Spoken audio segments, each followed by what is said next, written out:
শুভেচ্ছা সবাইকে। নাইমাসাম ব্লগ চ্যানেলে আপনাদের সবাইকে স্বাগত জানাচ্ছি। দর্শক, আজকে খুবই গুরুত্বপূর্ণ একটি বিষয়ে ভিডিওটি তৈরি করছি, সেটি হচ্ছে জব সিকার ভিসা নিয়ে। আপনারা অনেকেই পর্তুগালে এসেছিলেন এবং জব সিকার ভিসায় এসে খুব সহজেই পর্তুগালে আপনারা সেটেল হতে পেরেছিলেন। তো বর্তমানে পর্তুগালের যে সরকারের নতুন অভিবাসন নীতি বা কঠোর যে নীতি তারা ঘোষণা করেছে, যেখানে সেফ এন্ট্রি সহ বা ইমিগ্রেশনে যে ট্যুরিস্ট ভিসা নিয়ে এসে সহজে কাগজ পাওয়া যেত, সেটি বন্ধ হয়ে যাওয়ার পরে জব সিকার ভিসায় যারা আসলে পর্তুগালে আসার পরিকল্পনা করছেন অথবা জব সিকার ভিসায় যারা এসেছেন তাদের ব্যাপারে কি হতে পারে এবং নতুন যারা আসবেন তাদের কি আসার সুযোগ রয়েছে কিনা বা সে বিষয়ে কী পরিবর্তন এসেছে সেটি নিয়ে বিস্তারিত আলোচনা করব। আপনারা যারা আমার এই চ্যানেলটিতে নতুন, ইউরোপের এবং পর্তুগালের ইমিগ্রেশন সংক্রান্ত সর্বশেষ তথ্য জানার জন্য অবশ্যই চ্যানেলটি সাবস্ক্রাইব করে পাশে থাকবেন।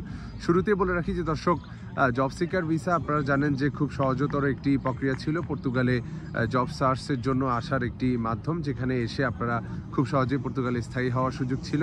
তবে বর্তমানে সরকারের যে নতুন ঘোষণাটি এসেছে, সেখানে জব সিকার ভিসার ব্যাপারেও কিছু যে ডিরেকশন এসেছে এবং জব সিকার ভিসা কিন্তু আমি সরকারের যে নতুন কী পরিবর্তন এসেছে সেটি আমি বলছি। তবে শুরুতে একটি বিষয় বলবো যে জব সিকার ভিসা সাম্প্রতিক যে কয়েক মাসে অনেকেই আবেদন করার চেষ্টা করেছেন নতুন করে বিভিন্ন জায়গা থেকে। তো তারা আসলে আবেদনের যে প্রক্রিয়াটি সেটি গেল কয়েক মাসে কিছুটা অনেকটাই বন্ধ করে দেওয়ার মতো একটি প্রক্রিয়ার সৃষ্টি হয়েছে, যেখানে যার ফলে অনেকেই হচ্ছে যে নতুন করে আবেদন করতে পারছিলেন না পৃথিবীর বিভিন্ন জায়গা থেকে। তো বর্তমানে জব সিকার ভিসায় ক্ষেত্র বিশেষে কেউ কেউ বলছেন যে আবেদন করা যাচ্ছে, কেউ কেউ বলছেন যে আবেদন করা যাচ্ছে না। তো এখন আবেদন যারা করে হয়তো কোনো যে আইএফপি বা যে সরকারের ওয়েবসাইট থেকে যে আপনারা যে ফর্মটি আসলে পেয়ে থাকেন ইমেলের মাধ্যমে, সেটি যদি আপনাদের কাছে থেকে থাকে তাহলে আপনারা কী করবেন সেটি নিয়ে আমি বলবো।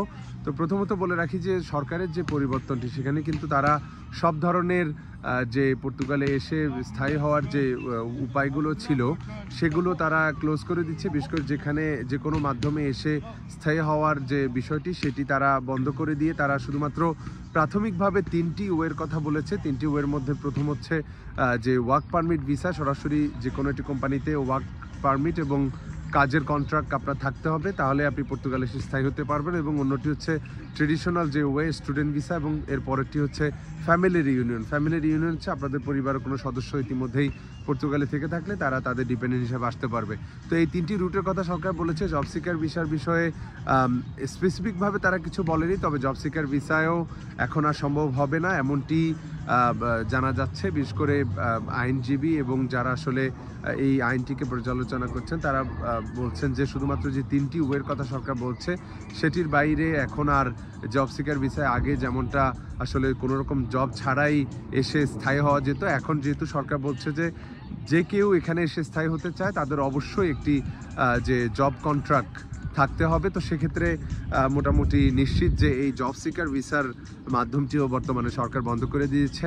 তো আপনারা যারা ইতিমধ্যেই পর্তুগালে জব সিকার ভিসায় এসে স্থায়ী হয়ে গিয়েছেন তাদের ক্ষেত্রে কোনো সমস্যা নেই, তারা নিয়মিত হয়ে গেছেন। এবং যারা নতুন সময়ে আসবেন তাদের ক্ষেত্রে হচ্ছে যে আপনি কিন্তু জব সিকার ভিসার যদি আপনি যে আইএফপি বা সরকারের পক্ষ থেকে যে ফর্মটি আপনি পেয়েছেন আবেদন করে, সেটি যদি আপনার কাছে থেকে থাকে, আপনার অ্যাপয়েন্টমেন্ট থেকে থাকে, আপনি নিকটস্থ যে অ্যাম্বাসি অথবা বিএফএস এর মাধ্যমে জমা দেওয়ার কোনো মাধ্যম থাকলে, আমি জানি না যে এটি কতটুকু কার্যকর হবে বা ভিসা পাওয়ার আপনার পসিবিলিটি কতটুকু থাকবে। তবে যেটি বাস্তব যে এখন আপনি যদি জব সিকার ভিসা পেয়েও থাকেন অন্য কোনো প্রান্ত থেকে, পর্তুগালে এসে স্থায়ী হওয়াটা এখন এই পর্যায়ে আর সম্ভব হবে না, এমনটি আমরা বুঝতে পারছি। তো আমি একটি জিনিস বলবো যে সবসময় আমি নিশ্চিত করে একটি কথা এভাবে আমি কাউকে অ্যাডভাইস করি না, তবে আমি বলবো আপনাদের কাছে যদি সেই ডকুমেন্টগুলো রেডি থাকে অথবা আপনাদের যদি পৃথিবীর বিভিন্ন প্রান্ত থেকে আপনারা যারা জব সিকার ভিসা এসে স্থায়ী হতে চাচ্ছেন তারা যদি ওই সরকারের ফর্মটি পেয়ে থাকেন, তাহলে আপনারা নিকটস্থ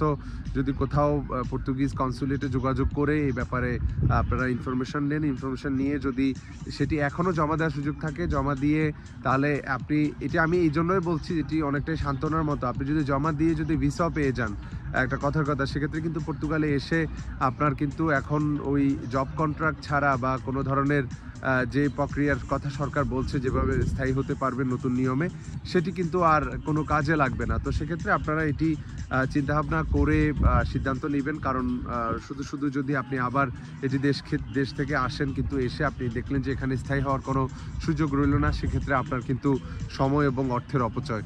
তো তো জব সিকার ভিসা নিয়ে আপনারা অনেকেই জানতে চেয়েছেন, আপনাদেরকে বিস্তারিত জানার চেষ্টা করলাম। বিশেষ করে জব সিকার ভিসা এখন আর নতুন করে যেটি আসলে সরকারের নতুন পরিবর্তনের ফলে আর মনে হচ্ছে যে এই প্রক্রিয়াটি সম্পূর্ণই তারা বন্ধ করে দিবে, কারণ এটি শুরু থেকেই সরকারের অনেক সমালোচনা করেছে বিগত সরকার। তারা এই জব সিকার ভিসাটি যখনই এনেছিল তারা বলেছে, বিরোধীরা বলেছে যে এটি এক ধরনের কোনো ধরনের কোয়ালিফিকেশন ছাড়া সব মানুষরা এখানে আসলে চলে আসছে। তো সরকার নতুন করে তারা যেটি চাচ্ছে যে মোর স্কিল্ড ওয়ার্কার, যে দক্ষ মানুষরা, বিশেষ করে যে কোনো সেক্টরের, হেলথ কেয়ার হোক, ইঞ্জিনিয়ারিং হোক, অ্যাকাউন্টিং হোক, যে কোনো সেক্টরের আসলে দক্ষ ব্যক্তিরা যাতে পর্তুগালে ওয়ার্ক পারমিটের মাধ্যমে আসে এবং জব কন্ট্রাক্ট নিয়ে আসে, সেক্ষেত্রে সেদিকে ফোকাস করবে সরকার এবং তাদেরকে সরকার স্থায়ী হওয়ার সুযোগ দিবে। বরং এই জব সিকার ভিসায় অনেকে রয়েছে যে তাদের দক্ষতা নেই বা কোয়ালিফিকেশন নেই, তারপরেও তারা আসার সুযোগ পেয়েছেন।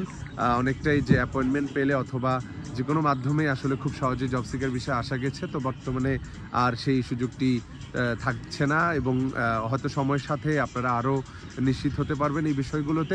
তো আপনাদেরকে মোটামুটি আমি বিস্তারিত ধারণা দেওয়ার চেষ্টা করলাম। আপনারা যারা আমার এই চ্যানেলটিতে নতুন, অবশ্যই আমার চ্যানেলটি সাবস্ক্রাইব করে নতুন আপডেটের জন্য চ্যানেলটির সাথে থাকবেন।